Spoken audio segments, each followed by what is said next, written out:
G'day everyone, it's SDS SuperCoach, providing SuperCoach content for you. So I'm here to present, I don't even know how I'm going to title this, an early round review. I don't know. I'm just going to review the two games because this round isn't until Monday night, basically. And I'm just thinking, gee whiz, I guess you guys aren't going to hear from me for a few days. I think it's a little bit too long. So I thought I'd bring out a quick video and just talk about the first two games. Um, so yeah, look, so far I've had how many plays? 2, 4, 5, 6, 7 on field. So basically a third of my side has already played. And what's our score early days? It is 721. So that's pretty good.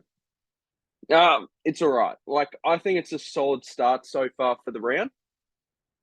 So I guess we can go through. We'll go through the Brisbane Collingwood game first. We'll start with Darcy Wilmot, 50. I thought he was, just wasn't involved as he was, just moving around the ground. I still thought he was fine.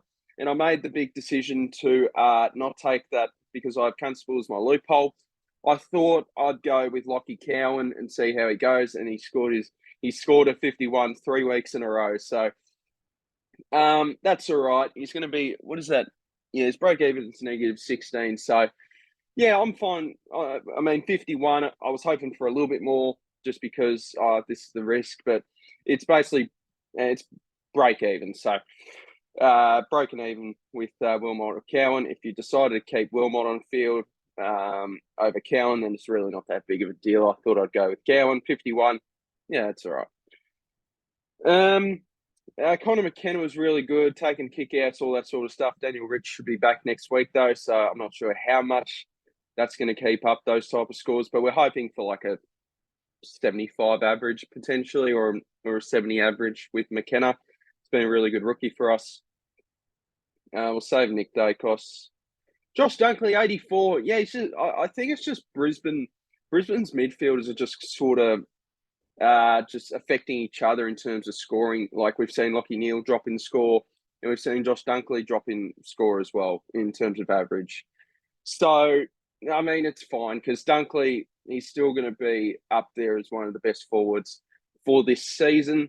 And everyone's got him. So it's not that big of a deal, to be honest. Like, it's all, obviously you want every player to do well, but it's not disastrous with a lot of these players because everyone owns them. Like Ashcroft, 75 as well, I thought was really good.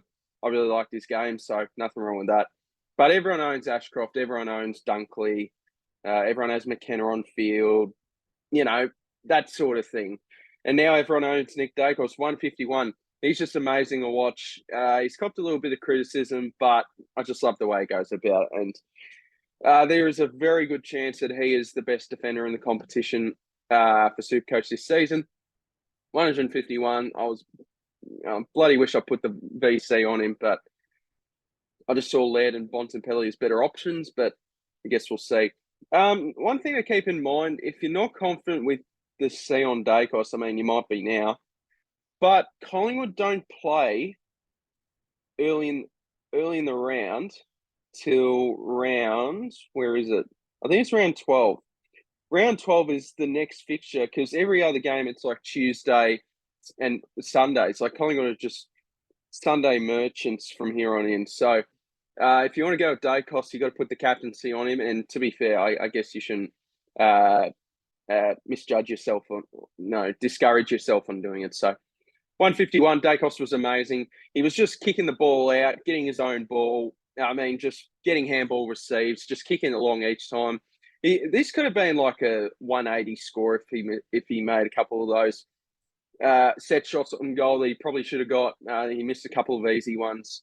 So, yeah, very happy with Nick Dacos. Glad I grabbed it. I mean, it's a bit annoying with Tom Stewart only being out for one game, but he was my avenue to Nick Dacos. So, I mean, to be fair, if I knew Stewart was only going to be out for a week, I probably would have traded Ridley to Dacos, but is what it is. Yeah, we'll save Sam Docherty. Let's go into the North Melbourne game. Jack Siebel, 92. He started off extremely well, gave away a couple of frees. Bit disappointing. I don't think he's going to be a keeper, but he's going to make money at least, and he can be an easy side swap to maybe a Bailey Smith, maybe in the bye rounds. Like I think Siebel, I'm not really going to be fussed about until the bye rounds come. So He's going to be staying on my side for a fair while, as this unbelievable rookie in Harry Sheasel. My goodness, he's up there for being one of the best rookies ever. He is unreal in terms of SuperCoach. He's just getting a lot of the ball, good halfback role. You love to see it, using the ball well. Just looks so good at AFL level. So, look, the way I'm going and the way I've overtraded, I'm probably going to end up with him as a keeper. Maybe Zeeble as well, but he could act as maybe like a 23rd premium potentially. So we'll have to see. Let's talk about Sam Docherty. So 71. He was on 20 at half time. I thought he did pretty well in the second half. I was saying half time, I'll take a 60. And 71, I still think he's pretty highly owned. Let's just double check. I know a few people traded him out. He'll be on like 35% of teams. So, yeah, not ideal. And I think a lot of people are going to trade him out, and that's fair enough. But I've overtraded, and I'm going to keep a hold of Docherty. It seems like Sam Walsh is going to be back next week. I want to see how Carlton go with Sam Walsh in the side. Now, Docherty, I think there's a lot of mouths to feed in that Carlton backline. You got Sard, who we are hoping what Sam Docherty would be like, but Sard seems to be the bloke that we were hoping Docherty to be. Mitch McGovern playing unreal. And I guess you're kind of hoping on a role change. Nick Newman as well. There's another one, Lewis Young. Wiedering, of course. So basically the whole Carlton backline are getting a fair share of the ball down there. But I just think, I just want to see Docherty with Walsh in the side. So, look, if I had to choose, I'd probably trade him, but I'm down to 29 trades. I just can't afford to do that. I'm just going to back Docherty in. His history is really good. Now, he's a really good pickup for anyone. If they're looking to upgrade during the year, he's probably going to go, well, he is going to go under 500K. So, yeah, a bit frustrating with Docherty. But I think I'm just going to have to hold because I've overtraded. And I probably still prefer him over Ridley, but I mean, maybe that's controversial. But because my plan next week is if Radaglia goes crap again, him down to Van Rooyen, or if Radaglia has a spike game, probably trade out Fergus Green to Van Rooyen. So, a bit frustrating with Docherty. As you guys know, I didn't really have him in my whole side in the preseason until the last day or so, because I was just thinking in my head, I can't watch the opening night game between Carlton and Richmond without having Sam Docherty on my side, because I didn't start him last year, but we can see how well he went last year. He went with 144. I couldn't afford to let that slip again. So, is what it is. The Elliot Yeo injuries really just messed up a lot of structures out there. So, look, we're still in for a solid round. I think my ceiling is limited until I get Clayton Oliver into my side. That is a killer. And another thing about Docherty as well, like, I don't know, defenders, besides Dacos and Sicily, I mean, who are you trading him to? Like, I think eventually I'm just going to swap him or just swap him to maybe in a few weeks' time, like a Jack Sinclair, maybe use a boost to luxury upgrade him, luxury upgrade Ridley. Look, the dream would be, if possible, Docherty and Ridley in a few weeks to Stewart and Sinclair. Sinclair's going to be like 540K. They're going to drop a lot of money though, so a bit frustrating. I don't really know what the plan is for me with Docherty. I just know they'll probably need to hold him. And just pray that he can be my D6 this year, but I doubt it. Bit frustrating, is what it is. Ridley's bloody annoying as well. Like, this backline's really causing me a few headaches. Maybe I should have jumped on Will Day, but I don't know about you guys. I don't really like trading in Hawthorn players, to be honest, because I don't know, it just scares me. My own side into my SuperCoach team. I love watching them as the AFL team as they are, but I don't know about. I don't like having too many Hawthorn players on my side. Got McKenzie, got Green. I have Sicily late in the year. I'm happy. So, yeah, look, I've probably rambled on enough. Also, I went Rouston above Phillips. Now, that's one thing I wanted to check. What were Will Phillips' CBAs? DFS Australia, thank you very much. Will Phillips did. Wow, wait. Oh, wait, no. Sorry, I was looking at the wrong one. It hasn't come up yet. Maybe it might. Nah, the centre bounce numbers haven't quite come up yet, so that's fair enough. We'll quickly go through the rest of the players. Charlie Kern, we'll just talk about relevant players, to be honest. Paddy Cripps, 114, another really good game. I don't think... Have Carlton got the round 15 bye? You guys probably know if they do, but I'm just not too sure. Yep, they do. So, I'm not sure if you can notice, but I've got quite a few premiums with this round 15 bye, and I think a lot of people in this similar situation too. But I've got Docherty, Green, Bont, English, Rosie, Taranto, Sheasel, Zeeble, and then a few other rookies. But that's a bit concerning. So I don't think I can bring in Cripps because I really need to try to avoid players with that bye now.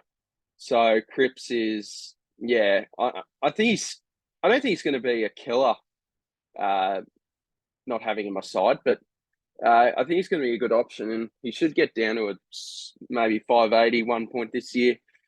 Who else we got? Jordan DeGoey was pretty good. Josh Simpkin was good. Adam Sard, I'd love to have Sard ahead of Docherty. Maybe it's still going to be like a 100k price difference now between Sard and Docherty. Lockie Neal, yeah, I think the Brisbane midfield's just sharing too much of the points around. So I think that's going to be a bit concerning. I'm not sure if I'm going to get Lockie Neal this year. Luke Davies-Uniacke, 102, came back from that calf cork, and he was good at halftime, but then he got tagged more around the stoppage by Ed Curnow, and that really limited him a bit. So not a massive. I'm not disappointed. Sorry, what am I talking about? Sorry, it's a bit late. I haven't really done much today, but Good Friday, good cause. But Luke Davies-Uniacke, I'm not shattered that I don't have him at the minute. Like a 102 I can live with. Good selection for anyone else that brought him in. Who else we got? Is there anyone else relevant to talk about? No. Obviously, there'll be someone here that pops up. Maybe I've gone past someone. Got to hire in draft. 71's pretty good. I've also got Mitch McGovern in draft, and he went nuts. 124. How good? George Hewitt, 67. My goodness, piss off. George Hewitt, 67. That is extremely disappointing. But I think he's dealing with a sore hand or an injured hand. Will Phillips, 67 now. I picked Rouston ahead of Phillips. I saw him spending a bit of time in the forward line, and it's not a great role, and I don't think he's really suited to that. He really needs to play as a midfielder. So we'll see how Rouston goes tomorrow. Hopefully his job security is better than Phillips. I think there's a world where Phillips gets dropped in the next week or two, but fair enough for anyone that brought him in. I respect it. I really like Will Phillips as a player. And fun facts, I think when I was like 16, I was in America, and Will Phillips's dad spent a bit of time with my dad in the car industry, and so my dad and his dad know each other, and I saw Will Phillips when I was 16, and he was pretty similar age as well, a couple of years younger, in San Francisco in the hotel. We were staying in the same hotel. We said g'day. So I really love Will Phillips, great bloke. Tom Mitchell, 64, really went back down to earth a bit. I don't think many people brought him in. To my knowledge, no, not really. He's going to be like 11.3% owned. Hugh McCluggage doesn't look the same as well. That's another Brisbane midfielder that's going a little bit down there. Who else we got? Ollie Hollands, 52. That's a bit stiff. He's a rookie that I missed, and I'm a bit disappointed about that. But he's still going to make a lot of coin. Don't worry about that. Can I just say, Lockie O'Brien is like one of the worst footballers I've ever seen. I'm sure he doesn't watch my videos, but he's just an awful footballer. He doesn't do anything good. So I think Carlton need to adjust that. Get Akers back in for him. Kane Coleman, 49. That's a bit disappointing. Side bottom with a bit of a downer game. Ben Kennington got subbed off. That was a bit controversial, wasn't it? I guess they wanted to try something new, Clarko said. Anyone else? Did anyone go really bad? Comben, 29. Yep. Didn't really want to go with this pick because I mean, in round one, he scored really well because Sherry got injured in the first quarter. So, yeah, not fussed about Comben. Missing out on Comben. Bloody hell, I've got a dead leg at the minute. You guys should know, but I do all my videos basically in this room, which is my room, sitting on a bed. And it's just really awkward. So I'm going to invest in a desk in the near future. Poor Nick Larkey as well. Scored a 14. He was just injured all game. Poor bloke. McGuinness, Carroll. Yeah, some people brought in McGuinness, but whatever. All right. Look, they'll do it, guys. I guess in the leagues as well. In my SDS SuperCoach league, I'm going up against Peter's Mustangs. And the SuperCoach Times Pro League, I'm going up against Clarko's crew. Love Clarko. I think I'm playing. I'm playing a couple of big dogs as well. Brad from SuperCoach Pro as well in the Spillers League. Yeah, poor bloke. He hasn't had the best of starts, but he brought in Dacos last minute. Thank God that saved his season. And I'm going up against Shorty, the great man Shorty, in his SuperCoach League. So we'll see how we go. He's up at a head. Who's he got different? He's got LDU, who went pretty well. He's got Michael Lanning on field, Jones and Oliver. Oliver in itself probably gets him the chockies. If Laird can have a big one and Ridley could go all right. I'm actually kind of confident tomorrow on Jordan Ridley's score. On Sunday's score for Jordan Ridley, by the way. Brandon Zerk-Thatcher's back in the side. And D'Ambrosio's out of the side. So that gives me a bit of confidence he could do 100. And he's going up against the Giants. I'm a little bit confident he could do 100 plus. Let's just hope.